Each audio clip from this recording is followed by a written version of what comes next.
আসসালামু আলাইকুম। Study edu চ্যানেলে আপনাদেরকে স্বাগতম। আজকের পর্বে আমরা শিখব SPSS এ অ্যানালাইসিস করার সময় ডায়লগ বক্সে কিভাবে ভেরিয়েবলের নাম অথবা ভেরিয়েবলের লেভেলের নামটি শো করতে হয়। আমরা যখন কোনো অ্যানালাইসিস করতে চাই তখন দেখুন, ধরুন আমরা অ্যানালাইজিকে ডেসক্রিপটিভ স্ট্যাটিস্টিক্সে ফ্রিকোয়েন্সি অ্যানালাইসিস করতে যাচ্ছি, তখন এই যে বাম দিকে এই বক্সের মধ্যে ভ্যারিয়েবলের লেভেল এবং ভ্যারিয়েবলের নামটি ব্র্যাকেটে শো করছে। আমরা চাচ্ছি যে এখানে শুধুমাত্র ভ্যারিয়েবলের নাম অর্থাৎ আমাদের SPSS ডাটাসেটে আমরা যা দেখছি তা শুধু শো করব। এই জন্য এই বক্সে এসে মাউসের রাইট বাটনে যে কোনো জায়গায় রেখে মাউসের রাইট বাটনে ক্লিক করলে এটি অপশন চলে আসবে।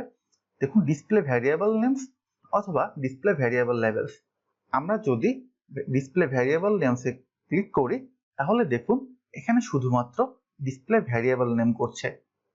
এক্ষেত্রে আমাদের ভ্যারিয়েবলটি বুঝতে সুবিধা হয়।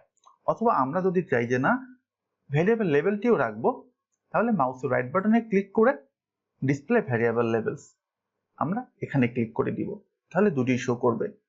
আমরা আমাদের সুবিধা মতো শুধু ভ্যারিয়েবলের নাম অথবা ভ্যারিয়েবল লেভেল যে কোনোটি নিয়ে কাজ করতে পারি। ধন্যবাদ সবাইকে।